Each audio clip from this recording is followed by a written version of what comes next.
대통령 별의 순간 대운 찾는 법 184-1편 상속의 개념, 업인, 업과를 연결하는 것.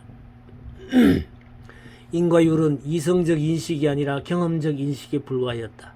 불교의 업인, 업과를 연결하는 관계는 말할 필요도 없이 본래적으로 경험적 인식에 의해서 실감되어지는 그것이다. 그것은 업인, 업과가 선인, 성과와 같은 인과의 표현에 의해서가 아니라 선인, 낙과와 같은 인과, 과가, 고락이라는 경험적인 실감을 통해서 인식되기 때문이다. 이 점을 이미 밝혔다. 그뿐 아니라 업인이 어떻게 업과를 생기하는가 하는 것을 설명한 가운데서 그 점을 발견할 수 있다. 업인은 상속하고 변전하여 업과가 된다고 하는 사고방식이다. 이것도 업인과 업과라는 두 현상의 연속을 지적한 것으로 두 현상이 시간적으로 계속되어 지각되어진다고 하는 많은 경험에 의한 결과 납득된 것이다. 전전상속하여 간단없다는 의미로 표현되고 있습니다. 그런데 두 현상의 연결은 단순한 시간적인 연속, 불교에서는 상속이라고 합니다. 연속뿐만 아니라 증상력, 전전력, 공능이라는 표현을 사용하고 있습니다. 과거에서 업인이 이러이러하였다고 하여 비록 연속하였다고 하더라도 어떻게 미래의 업과도 이러이러해야 한다고 말하는가? 소위 상속하여 가는 증상력에 대응하는 것은 무엇인가? 중현에 의하면 그것은 밖에서 받아들이는 것, 예를 들면 대승유식학파에서 말하는 종자, 이게 아니라 내적인 심리작용이라고 생각하였다.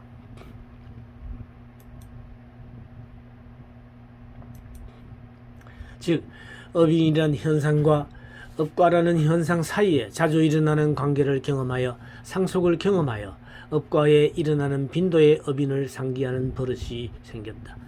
업인, 업과의 대응 인상이 전자에서 후자에로의 상속, 즉 옮겨가는 느낌을 낳게 한다. 이 옮겨가는 실감을 나타내는 개념이 상속이다. 상속 전변이란 수거가 그 뜻이다. 그렇다면 경험의 반복에 의해 얻어진 이행 실감은 그것이 실감인 이상 주관적인 것이다. 업인, 그것의 업과를 낳게 하는 필연성이 구족되어 있는 것이 아니라 두 현상의 반복에서 생긴 현상에 의해 주관적으로 양자를 대응시키는 주관적 신념이 자기에게 생기하여 있다는 것이다. 이성을 만족시켜주는 객관적 필연성은 두 현상을 분석하더라도 그 자체에는 없다. 관계성은 경험적이기 때문에 이성만으로는 필연적이라고 논증할 수가 없다. 그러나 실증 불가능한 것은 아니다. 왜냐하면 많은 경험에 의해 논증할 것 없이 충분히 경험상에서 실증되고 있기 때문이다. 전전력과 종자의 차이. 업인, 업과를 연결하는 것으로서 종자라는 개념을 세워 생각하는 방법이 있다. 그것에 의하면 가령 경부에서 대승의 유식학파인데 종자가 있어서 그것이 습관에 의해서 성육, 훈숙하거나 상속하고 우세하거나 전변해 가면서 업과를 낳는다.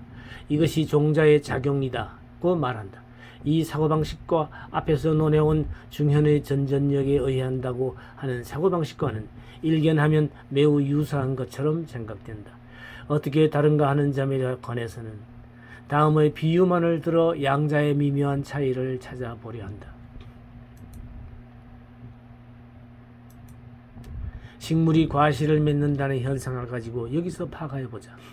종자에서 싹이 나와서 다음에 꽃을 피우고 과실을 맺는다는 일련의 과정이 있다. 이 경우 종자라는 인이 그대로 상속하여 차례로 전변하여 꽃이 되고 열매가 된다. 그러므로 일반적으로 종자에서 열매가 생기한다고 한다. 같은 논리로 업인과 업과의 사이에서도 말해지고 있다. 그런 경우 종자의 공능의 상속에 의해서 최후로 우세한 공능이 있어서 열매를 낳는다. 종자라는 제3자를 세웠다. 이것이 세친이 생각한 논리이다. 세친의 종자설이라 부른다. 확실히 이러한 사고방식은 대승불교의 흐름이 되고 있다. 그러나 그런 사고방식은 불교 전반에 공통된 것도 아니기 때문에 불교를 대표하는 것이라 말할 수는 없다. 더욱이 합리적인 발상이 있음을 간과해서는 아니 된다. 그것은 중현의 철학이다. 그에 의하면 종자에서 열매라는 상속에는 제3자의 설정이 불필요하다. 종자 어비는 싹을 돋아나게 할 것이다.